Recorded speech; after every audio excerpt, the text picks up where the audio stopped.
கர்த்தர் நல்லவராகவே இருக்கிறார். ஹல்லேலூயா, ஹல்லேலூயா. இந்த நாளிலும் கூட சங்கீதங்களின் புத்தகம் 129 சங்கீதம், 130 சங்கீதம், 129 சங்கீதம், 130 சங்கீதத்தை நாம் தியானிக்கலாம், வாசிக்கலாம். என் சிறு வயது தொடங்கி அநேக தரம் என்னை நெருக்கினார்கள்.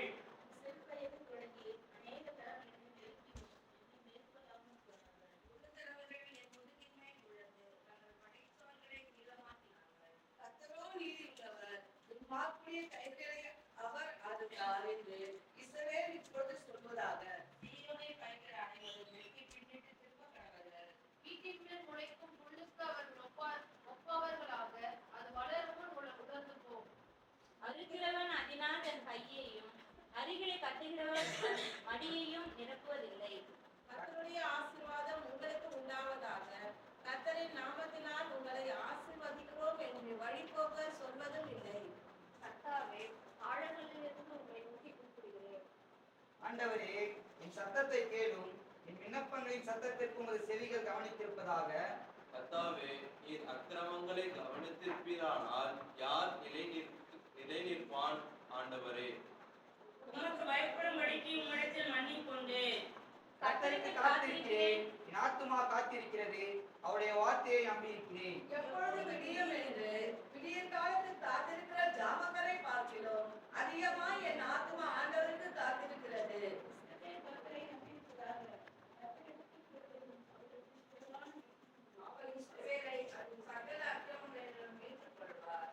தேவனுக்கு மகிமை உண்டாவதாக. இந்த 2 சங்கீதம் வாசித்ததான 129, 130 சங்கீதம், இந்த 2 சங்கீதங்களும் ஆரோகண சங்கீதம் என்று நாம் பார்க்கிறோம். இந்த 2 சங்கீதத்திலும் ஆண்டவர் எப்படிப்பட்டவர், ஆண்டவர் எப்படிப்பட்டவர் என்பதையும் அவர் என்ன செய்கிறார் என்பதை குறித்தும் இந்த சங்கீதக்காரன் இந்த இடத்துல இந்த சங்கீதத்திலே குறிப்பிடுகிறதை நாம் பார்க்கிறோம். முதலாவதாக, ஆண்டவர் எப்படிப்பட்டவர், அவர் எப்படிப்பட்ட தேவனாயிருக்கிறார். வாசிக்கலாம். 129 சங்கீதத்துடைய 4 வசனம். கர்த்தரோ நீதியுள்ளவர், கர்த்தரோ நீதி உள்ளவர்.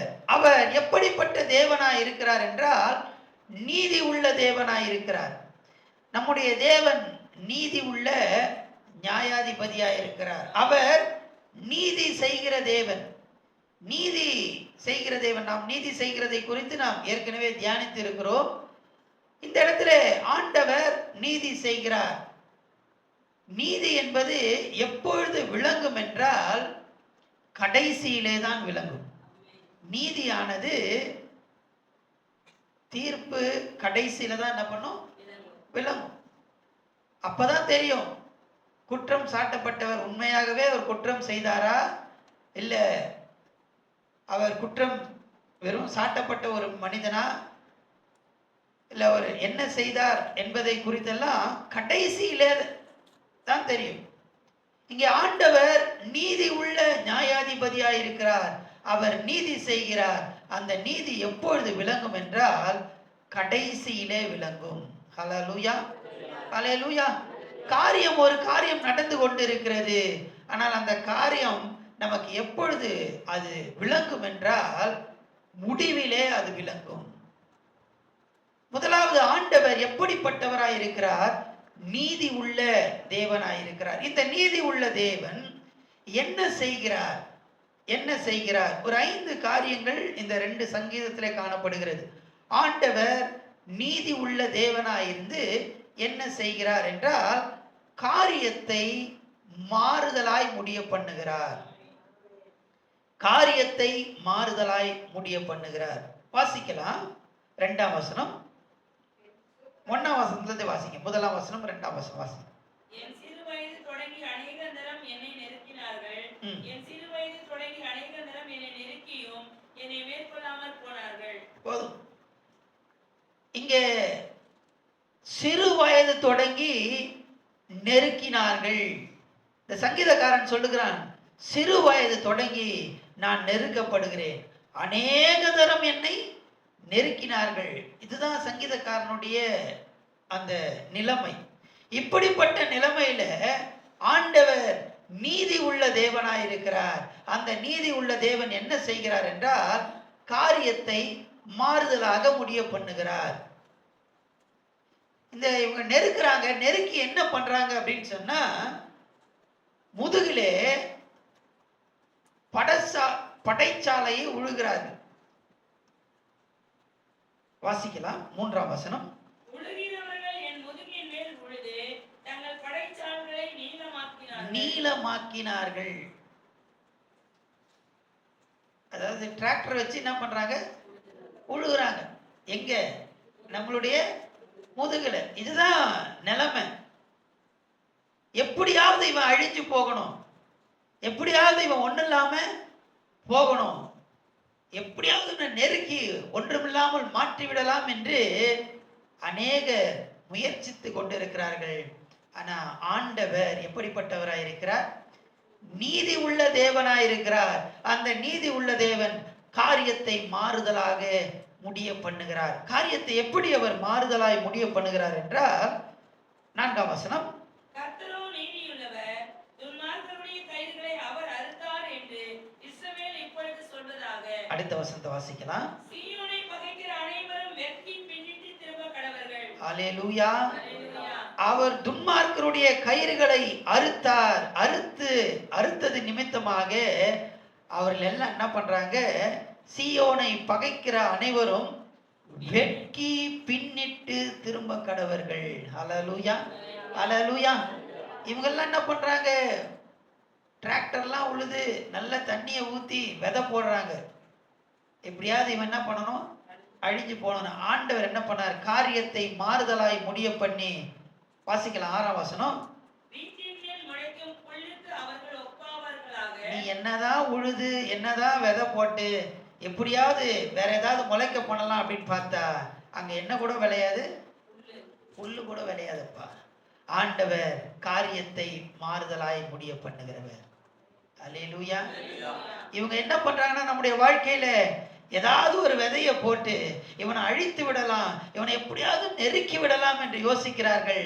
ஆனால் ஆண்டவர் நீதி உள்ள தேவனாயிருக்கிறார். அந்த நீதி உள்ள தேவன் காரியத்தை மாறுதலாக முடிய பண்ணுகிறார். ஒரு புல்லு கூட என்ன பண்ணது? முளைக்காதப்பா. நீ என்னதான் டிராக்டர் விட்டு என்னதான் நீங்க உழுது உழுது உழுது நல்ல விளைச்சல் கிடைக்கும்னு சொல்லி நீ பண்ணாலும் ஆண்டவர் எனக்கு நீதி உள்ள தேவனாய் இருக்கிறார். அவர் காரியத்தை மாறுதலாய் முடிய பண்ணுகிறார். என்ன மாறுதலாய் முடிய பண்ணுகிறார் என்றால் நெருக்குகிறார்கள். அந்த நெருக்கத்தை ஆண்டவர் ஆசீர்வாதமாக மாற்றுகிறார். வாசிக்கலாம் 6ஆம் வசனம், 7ஆம் வசனம், 8ஆம் வசனம். அறுக்கிறவன் அதினால் தன் கையையும் அரிகளை கட்டுகிறவன் தன் மடியையும் நிரப்புவதில்லை. அவங்க என்ன யோசித்து நம்முடைய முதுகுல உழுது விதை போடுறாங்கன்னா பெரிய அறுவடை நம்ம என்ன பண்ணலாம்? பார்த்துடலாம், எப்படியாவது ஒரு பெரிய அறுவடை பார்க்கலாம் அப்படின்னு சொல்லி அவங்க யோசிக்கிறாங்க. ஆனா ஆண்டவர் நீதி உள்ள தேவன் என்ன பண்றாருன்னா அறுக்கிறவன் அதனால் தன் கையையும் அரிகளை கட்டுகிறவன் தன் மடியையும் நிரப்புவதில்லை. அங்க விளைச்சலே இல்லை. ஏன்னா ஆண்டவர் காரியத்தை மாறுதலாய் முடிய பண்ணினார். ஹல்லேலூயா, ஹல்லேலூயா. நெருக்குகிறார்கள், நெருக்குகிறார்கள், நெருக்குகிறார்கள். சிறு வயது முதல் நெருக்குகிறார்கள், அநேக தரம் நெருக்குகிறார்கள். என்ன நெருக்கம் வந்தாலும் ஆண்டவர் நீதி உள்ள தேவனாய் இருக்கிறார். அவர் என்னதான் உழுது என்னதான் அவங்க விதை போட்டாலும் ஆண்டவர் காரியத்தை மாறுதலாய் முடிய பண்ணி ஆசீர்வாதத்தை எனக்கு கொடுக்க அவர் வல்லவராய் இருக்கிறார். 8ஆம் வசனம் சொல்லுகிறது, கர்த்தருடைய ஆசீர்வாதம் உங்களுக்கு உண்டாவதாக. அல்லேலூயா, அல்லேலூயா. கொடுமையினால் வருகிறதான விளைச்சல் அல்ல, ஆண்டவர் நீதியின் விளைச்சலை அவர் வர்த்திக்க பண்ணுகிற தேவனாய் இருக்கிறார். அல்லேலூயா, அல்லேலூயா. முதலாவதாக நெருக்கத்தை மாற்றி ஆண்டவர் ஆசீர்வாதத்தை கொடுக்கிற தேவனாய் இருக்கிறார். அல்லேலூயா. ஆண்டவர் நீதி உள்ளவர். நெருக்கங்களை எல்லாம் மாற்றி ஆசீர்வாதத்தை உங்களுக்கு கொடுக்க அவர் வல்லவராய் இருக்கிறார். இன்றைக்கு நீங்க எப்படிப்பட்ட நெருக்கத்தின் ஊடாக கடந்து போய் கொண்டிருக்கிறீங்க? அநேகர் வார்த்தையினாலே உங்களை நெருக்குகிறார்களா? அநேக செயல்களினாலே உங்களை நெருக்குகிறார்களா? எப்படிப்பட்ட நெருக்கமாக இருந்தாலும் ஆண்டவர் நீதி உள்ள தேவனாயிருந்து நமக்கு ஆசீர்வாதத்தை, காரியத்தை மாறுதலாய் முடிய பண்ணுகிற தேவன், நமக்கு ஆசீர்வாதத்தை கொடுக்க அவர் வல்லமுள்ள தேவனாயிருக்கிறார். ஹல்லேலூயா, ஹல்லேலூயா. இரண்டாவதாக, ஆண்டவர் நீதி உள்ள தேவன். அவர் எப்படி காரியத்தை மாறுதலாய் முடிய பண்ணுகிறார் என்றால் வாசிக்கலாம். 1-2 வசனங்கள். 130ஆம் சங்கீதத்தினுடைய 1-2 வசனங்கள். கர்த்தாவே, ஆழங்களில் இருந்து உம்மை நோக்கி கூப்பிடுகிறேன். ஆண்டவரே, என் சத்தத்தை கேளும். என் விண்ணப்பங்களின் சத்தத்துக்கு உமது செவிகளை கவனித்திருப்பதாக. இரண்டாவதாக, இந்த சங்கீதக்காரன் எங்கே இருக்கிறார் என்றால் ஆழத்திலே இருக்கிறார். அதாவது ஆழம், மரண குழிக்குள்ளே அவர் இருக்கிறார். அடுத்த ஸ்டெப் என்ன அப்படின்னு சொன்னா என்னது? மரணம். மரண குழிகளில் அவர் இருக்கிறார், ஆழத்துல இருக்கிறார், மரணத்தின் அருகாமையிலே இருக்கிறார். அப்படிப்பட்ட நேரத்துல ஆண்டவர் நீதி உள்ள தேவனாயிருந்து அவர் காரியங்களை மாற்றுகிறாராய் இருக்கிறார். ஹல்லேலூயா. அவர் 2ஆம் வசனத்துல வாசிக்கிறோம், ஆண்டவரே என் சத்தத்தை கேளும், என் விண்ணப்பங்களின் சத்தத்துக்கு உமது செவிகள். அல்லேலூயா. அங்கே பார்க்கிறோம், ஆழத்தில் அந்த மரணத்திலிருந்து மரணத்தை அவர் ஜீவனாக மாற பண்ணுகிற தேவனாய் இருக்கிறார். ஹல்லேலூயா, ஹல்லேலூயா. அந்த மரண மழக்குழியினுடைய ஆழத்திலே இருந்து இந்த சங்கீதக்காரன் கேட்கிற, ஆண்டவரே என்னை விடுதலை ஆக்குங்க ஆண்டவரே அப்படின்னு சொல்லி. ஆண்டவர் எப்படிப்பட்டவராய் இருந்தார் என்றால் நீதி உள்ள தேவனாய் இருக்கிறார். அடுத்த ஸ்டெப்பு அவ்வளவுதாங்க, அவ்வளவுதான், முடிஞ்சிருச்சு. இதுக்கு மேல வேற ஒண்ணுமே இல்லை. அப்படிப்பட்ட நிலைமையில நீங்க இருக்கிறீங்களா? ஆண்டவர் நீதி உள்ள தேவனா இருக்கிறார்.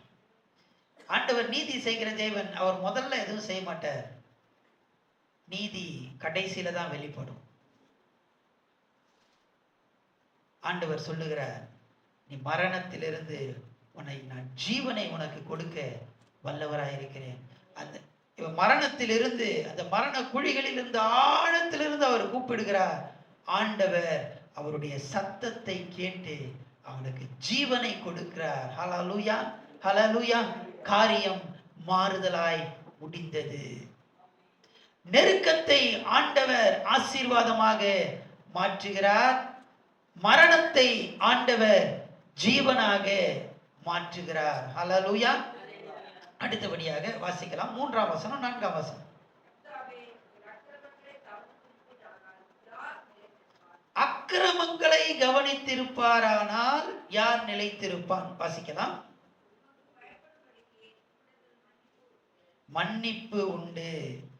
மூன்றாவதாக இவர் அக்கிரமக்காரராய் இருக்கிறார். அக்கிரமத்திலிருந்து மன்னிப்பு, அக்கிரமத்திலிருந்து மன்னிப்பு. ஆண்டவர் காரியங்களை மாறுதலாய் முடிய பண்ணுகிறவராய் இருக்கிறார். இந்த சங்கீதக்காரன் சொல்லுகிறார், ஆண்டவரே நான் ஒரு அக்கிரமக்காரன், அக்கிரம செய்கைக்காரர்களே என்னை விட்டு அகன்று போங்கள் என்று நீ சொல்லவில்லை. ஆனா காரியத்தை நீங்க எப்படி மாறுதலா மாத்துனீங்க அப்படின்னு சொன்னா, எனக்கு உன்னிடத்துல மன்னிப்பு உண்டு என்று சொல்லி ஆண்டவர் என்னை மன்னித்து அவர் ஏற்றுக்கொண்டார். ஹல்லேலூயா, ஹல்லேலூயா.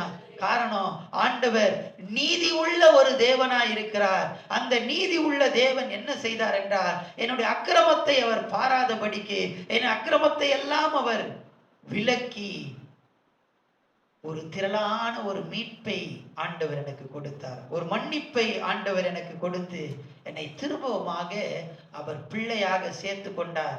காரணம் என்னவென்றால் அவர் நீதி உள்ள தேவன். ஹல்லேலூயா, ஹல்லேலூயா. அடுத்தபடியாக வாசிக்கலாம் 5ஆம் வசனம் 6ஆம் வசனம்.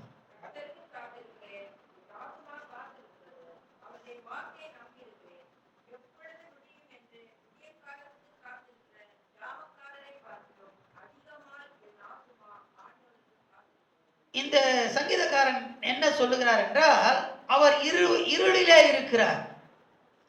இருளே இருந்து கொண்டு ஆண்டவரே எப்பொழுது எதற்கு காத்திருக்கிறார்? எப்பொழுது வெளிச்சம் வரும் ஆண்டவரே என் வாழ்க்கையில, எப்பொழுது ஒரு விடியல் வரும், எப்பொழுது ஆண்டவரே இந்த இருள் மாறும். இவர் எங்க உட்கார்ந்துருக்காரு? இருட்டுல இருக்காரு. இருட்டுல இருக்காரு. ஆண்டவரே என் வாழ்க்கையில எப்ப ஆண்டவரே ஒரு வெளிச்சம் உண்டாகும், வெளிச்சம் உண்டாகும் சொல்லி காத்து கொண்டு இருக்கிறார். இப்படிப்பட்ட நேரத்துல ஆண்டவர் நீதி உள்ள தேவனாய் இருந்து அவருடைய இருளான வாழ்க்கையிலே ஒரு மாற்றத்தை அவர் கொடுக்கிறார். என்ன மாற்றம் என்றால், இருளான வாழ்க்கையிலே ஒரு வெளிச்சத்தை ஆண்டவர் கொடுக்கிறார். நீதியின் சூரியன் ஆகிய அந்த வெளிச்சம் உதிக்கிறது. ஹல்லேலூயா, ஹல்லேலூயா. வாழ்க்கை இருட்டோடவே முடிஞ்சிடும் அப்படின்னு சொல்லி யோசிக்கிறாங்க. இல்ல, ஆண்டவர் நீதி உள்ள தேவனாய் இருக்கிறார். என்னுடைய வாழ்க்கையில அவர் ஒரு விளக்கை ஏற்றுகிறவராய் இருக்கிறார். ஹல்லேலூயா, ஹல்லேலூயா. யோபினுடைய பாதை ஒரு இருளான ஒரு பாதை. அவன் கஷ்டத்தின் ஊடாக அவன் கடந்து போய் கொண்டிருக்கிறான். அப்ப அவன் சொல்றான், என்னுடைய தலைக்கு மேல ஒரு தீபம் எரிந்து கொண்டிருக்கிறது. அந்த தீபத்தினாலே நான் இந்த இருளை கடந்து ஒரு பெரிய ஒரு வெளிச்சத்தை நான் காண்பேன். ஹல்லேலூயா, ஹல்லேலூயா. கர்த்தர் நீதி உள்ள தேவனாய் இருக்கிறார். அந்த நீதி உள்ள தேவன் உங்க வாழ்க்கையில இருளான ஒரு சூழ்நிலையில நீங்க இருக்கிறீங்களா? அந்த இருளான சூழ்நிலையை கர்த்தர் மாற்றி வெளிச்சத்தை கொடுக்க அவர் வல்லவராய் இருக்கிறார். ஹல்லேலூயா, ஹல்லேலூயா. முதலாவதாக நெருக்கத்திலிருந்து ஆசீர்வாதம், இரண்டாவதாக மரணத்திலிருந்து ஜீவன், மூன்றாவதாக அக்கிரமத்திலிருந்து மன்னிப்பு, நான்காவதாக இருளில் இருந்து வெளிச்சம். கடைசியாக பார்க்கலாம். கடைசியாக 7ஆம் வசனம் 8ஆம் வசனம்.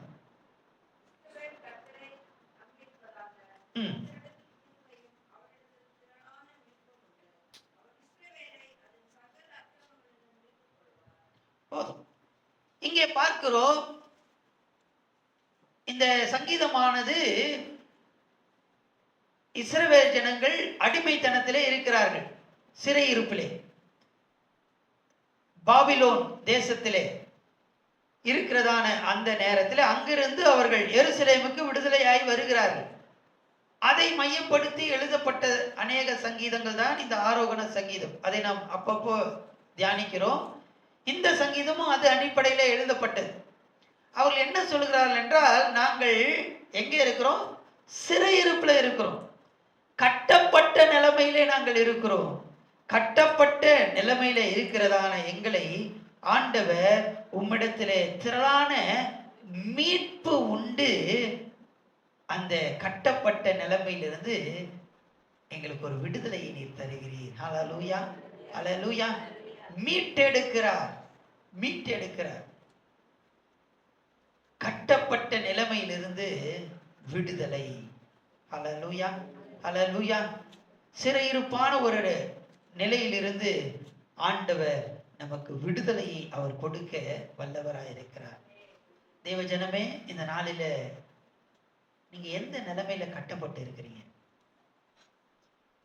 ஒருவேளை இனி அவ்வளவுதாங்க, என் வாழ்க்கை இந்த கட்டோடவே முடிந்து போயிடும் அப்படின்னு சொல்லி நீங்க யோசிக்கிறீங்களா? என்னோட வாழ்க்கையே இப்படியே நெருக்கத்திலேயே போகுது, கட்டுகளோடவே நான் இருக்கிறேன், இந்த சிறையிருப்பிலே என் வாழ்க்கை முடியும் சொல்லி நீங்க யோசிக்கிறீங்களா? இல்ல தேவ ஜனமே, ஆண்டவர் நீதி உள்ள தேவனாய் இருக்கிறார். நமக்காக அவர் நம்முடைய கட்டுக்களை அறுத்து ஒரு மீட்பு, ஒரு விடுதலையை ஆண்டவர் நமக்கு கொடுக்க அவர் வல்லவராய் இருக்கிறார். ஹல்லேலூயா, ஹல்லேலூயா. 5 காரியத்தை இந்த 2 சங்கீதத்துல நம்ம பார்த்தோம். ஆண்டவர் நீதி உள்ளவராய் இருந்து நம்முடைய வாழ்க்கையை மாற்றுகிறார். என்னென்ன மாற்றத்தை கொடுக்கிறார் என்று பார்த்தோம். ஆண்டவர் நீதி உள்ளவர் என்று முதல்ல நம்ம பார்த்தோம். அந்த நீதி எப்பதான் கிடைக்கும்? கடைசியில கிடைக்கும். அப்ப நடுவுல நம்ம என்ன பண்ணணும் அப்படின்னு சொன்னா, அதுவும் இந்த சங்கீதத்துல சொல்லப்பட்டிருக்கு. வாசிக்கலாம். 5ஆம் வசனம், 130ஆம் சங்கீதத்துடைய 5ஆம் வசனம் 6ஆம் வசனம். கர்த்தருக்கு காத்திருக்கிறேன். என் ஆத்துமா காத்திருக்கிறது. ம். அவருடைய வார்த்தை நம்பியிருக்கிறேன். எப்பொழுது விடியும் என்று விடிய காலத்தில் காத்திருக்கிற ஜாமக்காரை பார்க்கிறோம். அதிகமாய் என் ஆத்துமா ஆண்டவருக்கு காத்திருக்கிறது. போதும். இங்க ஒரு வார்த்தை அடிக்கடி பயன்படுத்தப்படுகிறது. என்ன வார்த்தை? காத்திருத்தல், காத்திருத்தல், காத்திருத்தல். 4 முறை இந்த 2 வசனங்கள்ல வருது. அடுத்தது நம்பி இருக்கிறேன். என் ஆத்துமா காத்திருக்கிறது. என் ஆத்துமா ஆண்டவருக்கு காத்திருக்கிறது. தேவஜனமே, நெருக்கத்தின் ஊடாக நீங்க இருக்கிறீங்களா? மரணத்தின் விளிம்பிலே நீங்கள் இருக்கிறீர்களா? அக்கிரமத்தின் பிடியிலே நீங்கள் இருக்கிறீர்களா? இருளான ஒரு சூழ்நிலையில நீங்க இருக்கிறீங்களா? இல்ல சிறையிருப்பான ஒரு கட்டிலே நீங்கள் இருக்கிறீர்களா? எப்படிப்பட்ட சூழ்நிலையில இருந்தாலும் ஆண்டவரிடத்துல காத்திருங்க. அல்லேலூயா. ஆண்டவர் உங்களுடைய வாழ்க்கையை மாறுதலாக முடிய பண்ணுகிற தேவன். காரணம், அவர் நீதி உள்ள தேவன். அவர் நீதியை விசாரித்து கொண்டு இருக்கிறார். அவர் உங்களுக்காக கிரியை நடப்பித்து கொண்டு இருக்கிறார். ஒரு நேரம் வரும், அந்த நேரத்துல உங்க வாழ்க்கையை அவர் மாறுதலாக ஆசீர்வாதமாக முடிய பண்ண அவர் வல்லவராயிருக்கிறார். ஹல்லேலூயா, ஹல்லேலூயா. காத்திருக்கிற நேரங்கள் கடினமான நேரங்கள் தான். ஆனா அந்த கடினமான நேரத்துல எப்படி காத்திருக்க வேண்டும் என்றால் இந்த 2 வசனம் சொல்லுது. எதற்கு காத்திருக்க வேண்டும், எதன் மேல் நம்பிக்கையாய் நாம் காத்திருக்க வேண்டும் என்றால் 5ஆம் வசனம் சொல்லுகிறது, ஆண்டவருடைய வார்த்தையை பிடித்து கொண்டு நாம் காத்திருக்க வேண்டும். அல்லேலூயா, அல்லேலூயா. ஆண்டவருடைய வார்த்தையை பிடித்து கொண்டு நீங்க காத்திருங்க. ஆண்டவர் உங்க வாழ்க்கையை மாறுதலாய் முடிய பண்ணுகிற தேவனாய் இருக்கிறார். அல்லேலூயா. 2வது 6ஆம் வசனத்துல ஜாமக்காரன், ஜாமக்காரன். இந்த ஜாமக்காரன் என்பது வேதத்துல எதற்கு ஒப்பனையா இருக்கிறது என்றால் ஜெபத்துக்கு ஒப்பனையா இருக்கு. எப்பொழுது விடியும் என்று காத்திருக்கிற ஜாமக்காரன். ஜெபத்திலே நாம் காத்திருக்க வேண்டும். வேத வசனத்தை பிடித்து கொண்டு நம்பிக்கையோடு காத்திருக்க வேண்டும். ஜெபத்திலே நாம் உறுதியாய் தரித்திருந்து நம் ஆண்டவருக்கு காத்திருக்கும் போது ஆண்டவர் நம்முடைய சூழ்நிலைகளை எல்லாவற்றையும் நமக்கு எதிராக கிரியை நடப்பிக்கிறதான எல்லாருக்கும் முன்பதாகவும் காரியத்தை மாறுதலாக முடிய பண்ணுகிற நம்முடைய தேவன் அவர் நீதி உள்ள ஒரு தேவனாயிருக்கிறார். ஹல்லேலூயா, ஹல்லேலூயா. நீதி உள்ள தேவன் நம்முடைய வாழ்க்கையை மாறுதலாய் முடிய பண்ண அவர் வல்லவராயிருக்கிறார். இந்த நடுவுல இருக்கிறதான அந்த நீதி விசாரணை நேரம் இருக்கு பாருங்க. அந்த நேரத்துல நான் என்ன செய்யணும்னா வசனத்தை பிடித்து கொள்ள வேண்டும், ஜெபத்துல தரித்திருக்க வேண்டும். கர்த்தர் தாமே இப்படிப்பட்ட கிருபைகளை நமக்கு தந்து தேவ ஆசீர்வாதத்தை சுகந்தரிக்க நமக்கு கிருபை பாராட்டுவாராக. கண்களை மூடி கர்த்தரை நோக்கி நாம் பார்க்கலாம்.